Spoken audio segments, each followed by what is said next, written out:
नमस्कार, मैं उपमी बिहार न्यूज में आपका स्वागत है। आज है 14 जुलाई, दिन मंगलवार। खबरों की ओर से पहले डालते एक नजर आज की सुर्खियों पर। बिहार की सड़कों पर बढ़ेगी सख्ती, रात में भी होगी वाहनों की जांच, ओवरलोडिंग और नियम तोड़ने वालों पर होगी सख्त कार्रवाई। सीएससी ने निकाली आधार सुपरवाइजर ऑपरेटर भर्ती, बिहार में 109 पदों के लिए आवेदन शुरू, 12वीं पास युवक करे आवेदन। बिहार में पहली बार वोटरों के लिए बदला नियम, अब देनी होगी माता पिता की एसआईआर डिटेल, पारदर्शी बनेगी और डुप्लीकेट पे अपात्र नामों की पहचान होगी आसानी से। अब आसमान से देखेंगे बिहार की खूबसूरती, पटना से राजगीर समेत 3 पर्यटन स्थलों की उड़ान, जाने किराया और बुकिंग प्रक्रिया। बिहार में शुरू होगी नई पर्यटन क्रांति, 29 बड़े डैम और 247 तालाब बनेंगे इको टूरिज्म हब, निजी निवेश से बदलेगी राज्य की तस्वीर। 15 जुलाई से बदलेगा आईआरसीटीसी का अनुभव, नई वेबसाइट पर टिकट बुकिंग होगी तेज और आसान, यात्रियों को मिलेंगे कई बड़े फायदे। आज से शुरू होगी Bharat England one day series, Shubman Gill संभालेंगे टीम इंडिया की कप्तान, रोहित विराट की वापसी से बढ़ेगा रोमांच। बढ़ते हैं अब तक की 25 बड़ी खबरों की ओर विस्तार से। यूपीएससी ने ग्रुप ए और ग्रुप बी पर निकाली भर्ती, 31 जुलाई तक करे आवेदन। संघ लोक सेवा आयोग यानी कि यूपीएससी ने ग्रुप ए और ग्रुप बी के विभिन्न तकनीकी, वैज्ञानिक और मेडिकल पदों पर भर्ती के लिए आवेदन मांगे हैं। ऑनलाइन आवेदन 11 जुलाई 2026 से शुरू हो चुके हैं और 31 जुलाई 2026 शाम 6 बजे तक ORA पोर्टल पर किए जा सकते हैं। उम्मीदवार पहले आधिकारिक नोटिफिकेशन से अपनी योग्यता, आयु सीमा और अनुभव की जांच करें। इसके बाद ORA पोर्टल पर रजिस्ट्रेशन कर आवेदन फॉर्म भरे, जरूरी दस्तावेज अपलोड करें और यदि लागू होता आवेदन शुल्क जमा करें। आवेदन सबमिट करने के बाद कंफर्मेशन पेज डाउनलोड कर सुरक्षित रखें। अंतिम समय की तकनीकी दिक्कतों से बचने के लिए समय पर रहते आवेदन पूरा करना बेहतर रहेगा। बिहार में फर्स्ट टाइम वोटर्स को अब देनी होगी पेरेंट्स की एसआईआर डिटेल। बिहार में पहली बार वोटर बनाने वालों के लिए निर्वाचन आयोग ने बड़ा बदलाव किया है। अब फॉर्म 6 भरते समय आवेदकों को अपने माता पिता के विशेष गहन पुनरीक्षण से जुड़ी जानकारी देना अनिवार्य होगा। आवेदन में बताना होगा कि माता पिता एसआईआर में शामिल है या नहीं। यदि शामिल है तो विधानसभा क्षेत्र, पोलिंग स्टेशन और सीरियल नंबर की जानकारी देनी होगी, अन्यथा उनका नाम और ईपीआईसी नंबर दर्ज करना होगा। ऑनलाइन आवेदन बिना इस घोषणा के स्वीकार नहीं होगा।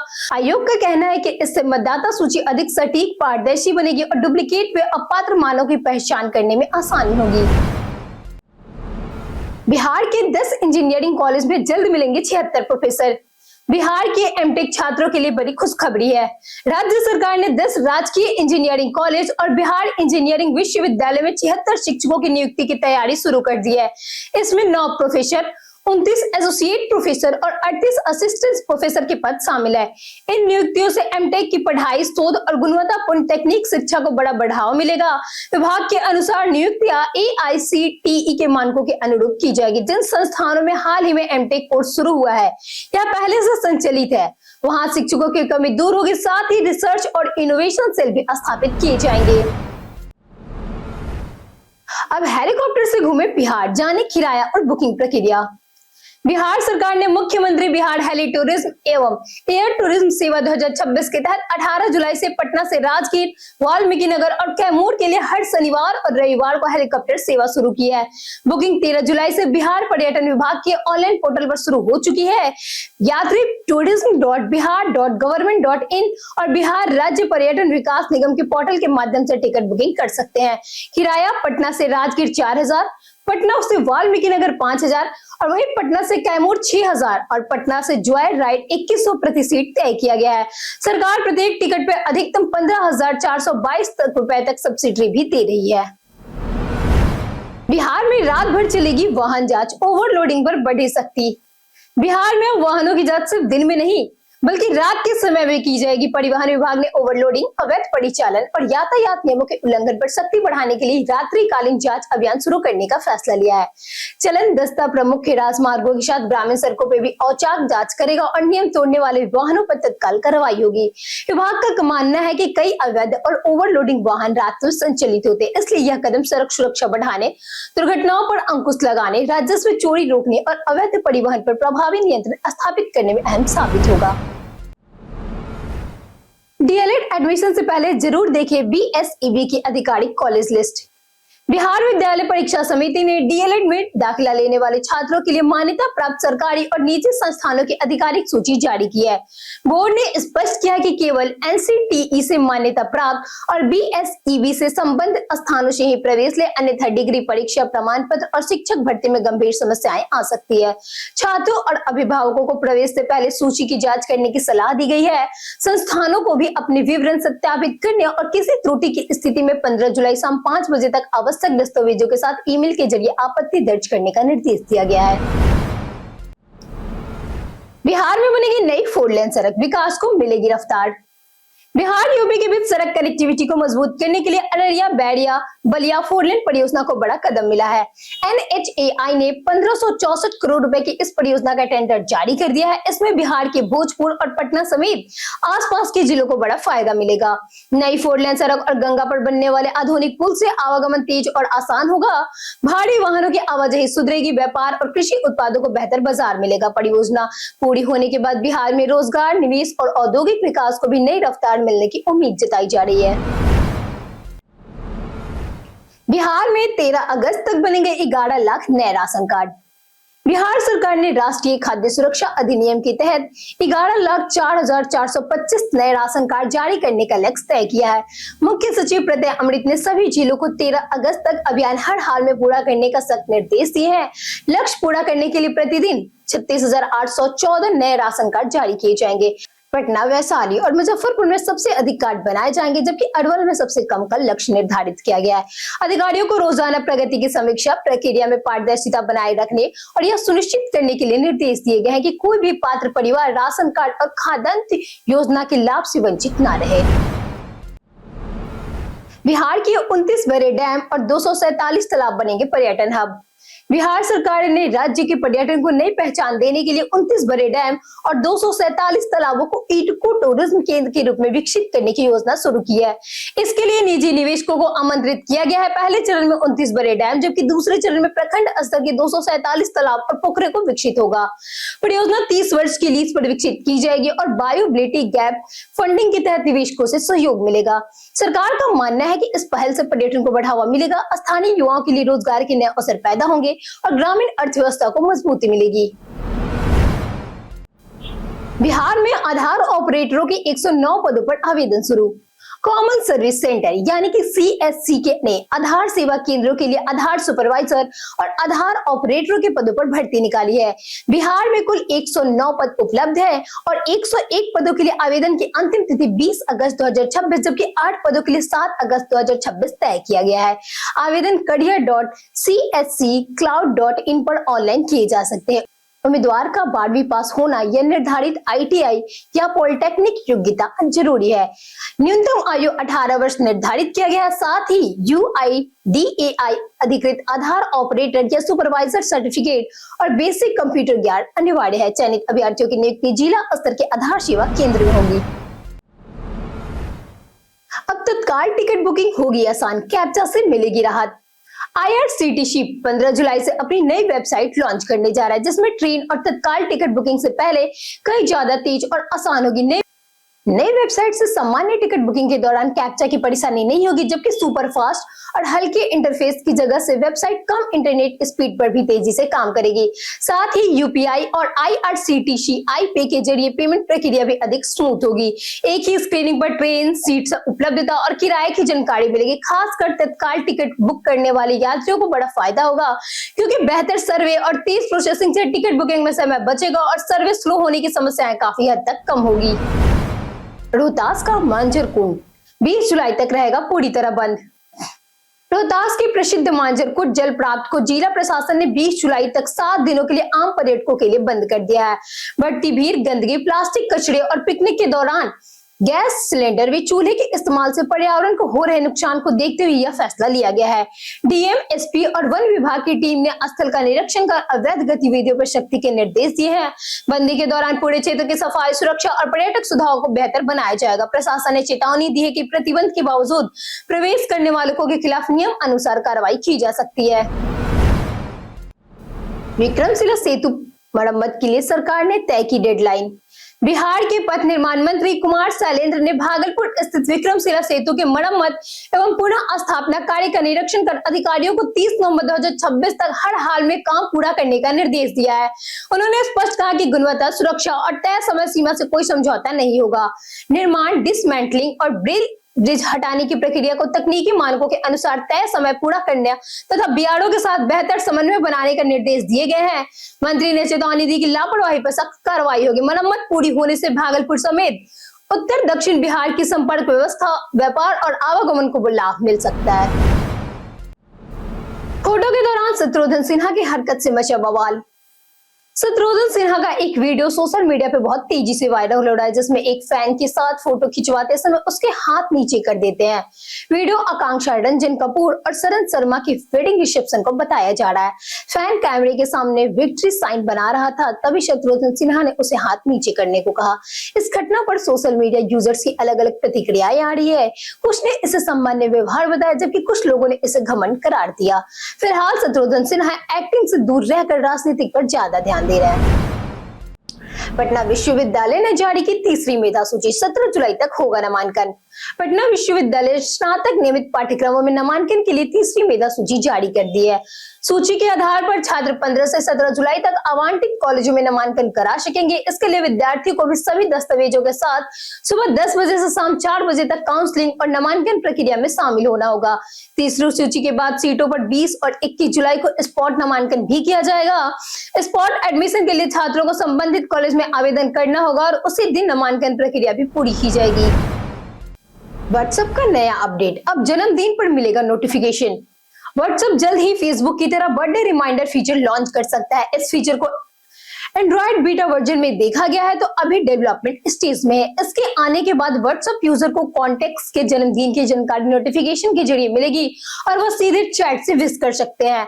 ऐप में एक अलग बर्थडे सेक्शन भी बनाया जा सकता है, जहां आने वाले जन्मदिनों की लिस्ट दिख सकती है। हालांकि फीचर की प्राइवेसी सेटिंग्स और लॉन्च डेटा को लिए मेटा ने अभी कोई आधिकारिक जानकारी नहीं दी है। जाने आज कैसा रहेगा बिहार के मौसम का मिजाज। बिहार में आज मौसम विभाग ने कई जिलों के लिए अलर्ट जारी किया है। पश्चिमी चंपारण, पूर्वी चंपारण, गोपालगंज, सिवान, सारण, मुजफ्फरपुर, सीतामढ़ी, शिवहर, दरभंगा, मधुबनी, सुपौल, सहरसा, मधेपुरा, अररिया, पूर्णिया, कटिहार, किशनगंज और वैशाली में येलो अलर्ट जारी किया गया है। इन जिलों में भारी बारिश, वज्रपात और तेज हवाएं की आशंका जताई गई है। वहीं पटना समेत दक्षिण और मध्य बिहार के कई जिलों में ग्रीन अलर्ट है। मौसम विभाग के अनुसार उत्तर और पूर्व बिहार में मानसून सक्रिय रहेगा, इसलिए अगले 48 घंटे तक बारिश से अत्यधिक भारी बारिश और बिजली गिरने का खतरा बनाए रहेगा। वैशाली एक्सप्रेस से 219 लीटर शराब बरामद, 2 तस्कर हुए गिरफ्तार। बिहार के सुपौल रेलवे स्टेशन पर उत्पाद विभाग और आरपीएफ की संयुक्त कार्रवाई में वैशाली एक्सप्रेस से 219.750 लीटर विदेशी शराब और बियर बरामद की गई। गुप्त सूचना के आधार पर ट्रेन के 2004 और 2005 कोच में तलाशी ली गई, जहां सीटों के नीचे छिपा कर रखे 9 बोरे और 3 बैग मिले। मामला में सहरसा निवासी 2 तस्कर अविनाश कुमार चौधरी और विनीत कुमार को गिरफ्तार किया गया। पुलिस अब शराब तस्करी नेटवर्क की जांच कर रही है। नेपाल सीमा से सटे सुपौल में रेल मार्ग से हो रही तस्करी रोकने के लिए निगरानी बढ़ा दी गई है। चुनावी हल्फनामे में प्रशांत किशोर की संपत्ति का हुआ खुलासा। प्रशांत किशोर ने बांकीपुर विधानसभा उपचुनाव के लिए नामांकन दाखिला करते हुए अपनी संपत्ति का खुलासा किया है। हल्फनामे के अनुसार प्रशांत किशोर के पास करीब 96 करोड़ रुपए की संपत्ति है, जबकि उनकी पत्नी डॉक्टर जानवी दास के पास 101 करोड़ रुपए से अधिक की जायदाद बताई जा रही है। दोनों की कुल संपत्ति लगभग करीब 198 करोड़ रुपए बताई गई है। प्रशांत किशोर के पास 37.87 करोड़ रुपए की अंचल संपत्ति और 7.36 करोड़ रुपए की एफडी है। उन्होंने बताया कि उनकी कंपनी वेदांत वेंचर ने जन स्वराज पार्टी का बड़ा चंदा दिया है। प्रशांत किशोर की शिक्षा फ्रांस की यूनिवर्सिटी से हुई है। गिरफ्तारी के बाद वीना मानवी को अदालत से मिली बड़ी राहत। तेज प्रताप यादव की पार्टी के प्रत्याशी वीना मानवी को गिरफ्तारी के तुरंत बाद कोर्ट से बड़ी राहत मिली है। पटना के गांधी मैदान थाना पुलिस ने उन्हें साल 2009 के एक पुराने मामले में जारी गैर जमानती वारंट के आधार पर गिरफ्तार किया था। मेडिकल जांच के बाद उन्हें अदालत में पेश किया गया, जहां केस संख्या 837/2009 में उनकी जमानत याचिका स्वीकार कर ली गई। पुलिस कार्रवाई के दौरान कुछ देर हंगामा भी हुआ। वीना मानवी की वकील ने गिरफ्तारी की प्रक्रिया पर सवाल उठाए, लेकिन अदालत ने कानूनी दलील सुनाने के बाद उन्हें बेल दे दी। फिलहाल उन्हें इस मामले में न्यायिक राहत मिल गई है। आचार संहिता मामले में कन्हैया कुमार को मिली कोर्ट से राहत। कांग्रेस नेता कन्हैया कुमार ने 2019 लोकसभा चुनाव के दौरान आचार संहिता उल्लंघन मामले में सोमवार को बेगूसराय एमपी एमएलए कोर्ट में सरेंडर किया। स्पेशल जज विवेक चंद्र वर्मा की अदालत ने सुनवाई के बाद उन्हें 10-10 हजार रुपए के 2 पर्सनल बॉन्ड पर जमानत दे दी। मामला बछवाड़ा क्षेत्र में चुनाव प्रचार के दौरान एक घर पर पोस्टर लगाने से जुड़ा है। सेक्टर मजिस्ट्रेट की शिकायत पर केस दर्ज हुआ था। पुलिस जांच के बाद चार्जशीट दाखिल की गई थी, जिसके बाद कोर्ट से पेशी जरूरी हो गई। इंग्लैंड वनडे सीरीज में शुभमन गिल संभालेंगे टीम इंडिया की कमान।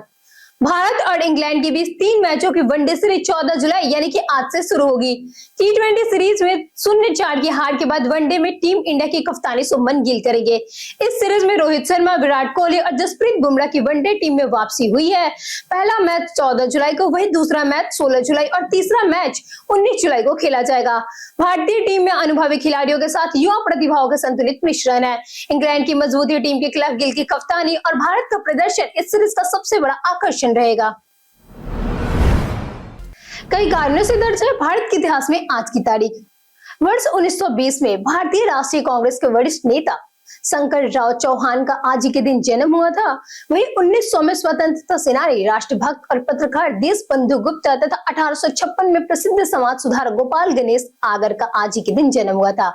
वही वर्ष 2008 में भारत के पूर्व 16वें मुख्य न्यायाधीश YV चंद्रचूड़ का आज ही के दिन निधन हुआ था। जबकि 2003 में हिंदी सिनेमा की जानी मानी अभिनेत्री लीला चिटनीस का आज ही के दिन निधन हुआ था।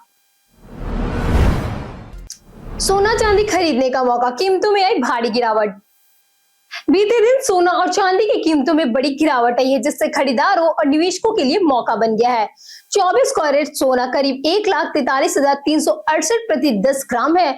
वहीं चांदी 2,17,000 प्रति किलो पर आ रहा है। रिकॉर्ड हाई से सोना लगभग 34,000 और चांदी करीब 1,59,000 सस्ती हो गई है। डॉलर मजबूती होने, मुनाफा वसूली और वैश्विक अनिश्चितताओं के कारण कीमतों में गिरावट आई है। विशेषज्ञों के मुताबिक लंबी अवधि के निवेशक चरणबद्ध तरीके से खरीदारी कर सकते हैं। हालांकि एक मुश्त निवेश से बचे और BIS हॉलमार्क वाला प्रमाणित सोना ही खरीदे। गैस सिलेंडर बदले नियम, जाने 25, 30 और 45 दिन का गणित। ऑयल मार्केटिंग कंपनियों ने LPG सिलेंडर से जुड़े नियमों में बड़ा बदलाव किया है। अब शहरों में 2 रिफिल बुकिंग के बीच कम से कम 25 दिन और गांव में 45 दिन का अंतर जरूरी होगा। वहीं PNG कनेक्शन लेने वाले ग्राहकों को 30 दिनों के अंदर LPG कनेक्शन सिलेंडर करना होगा। नियमों का पालन नहीं करने पर कनेक्शन ब्लॉक या कार्रवाई हो सकती है। सिलेंडर करने पर ग्राहकों को ट्रांसफर वाउचर भी मिलेगा, जिससे भविष्य में दोबारा LPG कनेक्शन लिया जा सकता है। इसके लिए KYC, बैंक डिटेल और कनेक्शन जरूरी दस्तावेज जरूरी होंगे। हम प्रतिदिन आपसे 7 ऐसे जरूरी सवाल और उसके जवाब बताएंगे जो कि BPSC, बिहार पुलिस, दरोगा समेत SSC जैसे अन्य प्रतियोगी परीक्षाओं में काम आएंगे। सवाल इतिहास, बिहार स्पेशल, विज्ञान, करंट अफेयर्स और भूगोल से रहेंगे। पूछेगा 7 सवालों में आपने कितना सही उत्तर दिया यह हमें कमेंट करके जरूर बताएं। हमारा पहला सवाल है, झारखंड की स्थापना से पहले बिहार में कितने जिले थे? ऑप्शन ए है 52, B 48, C 55, D 50। हमारा सही उत्तर है ऑप्शन ए 52। हमारा दूसरा सवाल है, किस वैदिक ग्रंथ में सर्वप्रथम मगध नाम आया था? ऑप्शन ए है अर्थवेद, ऑप्शन बी है ऋग्वेद, ऑप्शन सी है यजुर्वेद, ऑप्शन डी है सामवेद। हमारा सही आंसर है ऑप्शन ए अर्थवेद। हमारा तीसरा सवाल है, इनमें से बिहार का आलू विकास अनुसंधान संस्थान कहाँ स्थित है? ऑप्शन ए है मसौड़ी, बी मांझी, सी बिहार शरीफ, डी रामगढ़। हमारा सही उत्तर है ऑप्शन सी बिहार शरीफ। हमारा चौथा सवाल है, भारत में बच्चों के लिए बजट बनाने वाला तीसरा राज्य कौन है? ऑप्शन ए है केरल, बी असम, सी उत्तर प्रदेश, डी बिहार। हमारा सही उत्तर है ऑप्शन डी बिहार। हमारा पांचवा सवाल है, उज्जैन के राजा विक्रमादित्य ने किनके ऊपर विजय प्राप्त करके विक्रम संवत शुरू कराया? ऑप्शन ए है शक, ऑप्शन बी है कुषाण, ऑप्शन सी है हुन, ऑप्शन डी है यवन। हमारा सही उत्तर है ऑप्शन ए शक। हमारा छठा सवाल है, इनमें से भारत के किस राज्य द्वारा ऊन का उत्पादन किया जाता है? ऑप्शन ए है राजस्थान, बी हरियाणा, सी जम्मू कश्मीर, डी मध्य प्रदेश। हमारा सही उत्तर है ऑप्शन ए राजस्थान। हमारा 7वां सवाल है, उज्जैन के राजा विक्रमादित्य ने किन के ऊपर विजय प्राप्त करके विक्रम संवत शुरू कराया? ऑप्शन ए है Shaka, option B Kushan, option C Hun, option D यवन। हमारा सही उत्तर है ऑप्शन ए शक। बीते दिन हमारे द्वारा पूछे गए सवालों का जवाब आप लोगों में से बहुत लोगों ने हमारे कमेंट सेक्शन में लिखकर दिया है। जिन्होंने हमारे द्वारा पूछे गए सवालों का जवाब दिए हैं उनके नाम है सिमरन कुमारी, अशोक कुमार, अमरजीत कुमार, प्रदीप पंडित, मुरली पासवान, राधिका सिंह, लक्ष्मी मेहता, विनोद कुमार, गीता देवी, अमित कुमार, प्रवीज अंसारी, संजीव कुमार, संजय कुमार शर्मा, गुड्डू कुमार, विजय घायल, जितेंद्र कुमार, विनोद शाह, सोनू यादव, अनुज कुमार, नौसाद राजा, लवी यादव, संजय कुमार शर्मा, रंजीत मिश्रा और राजेंद्र तंती। इसी के साथ बढ़ते आज के सवाल की ओर। आज का सवाल है, आपके इलाके में मौसम कैसा है? आप अपना जवाब हमें हमारे कमेंट सेक्शन में लिखकर जरूर बताएं। आज के लिए इतना ही। बिहार के तमाम खबरों के साथ बने रहने के लिए देखते रहिए बिहारी न्यूज। और साथ ही अगर आप यूट्यूब चैनल पे देख रहे हैं तो चैनल को सब्सक्राइब करें, और अगर आप फेसबुक पेज पे देख रहे हैं तो लाइक और फॉलो जरूर करें।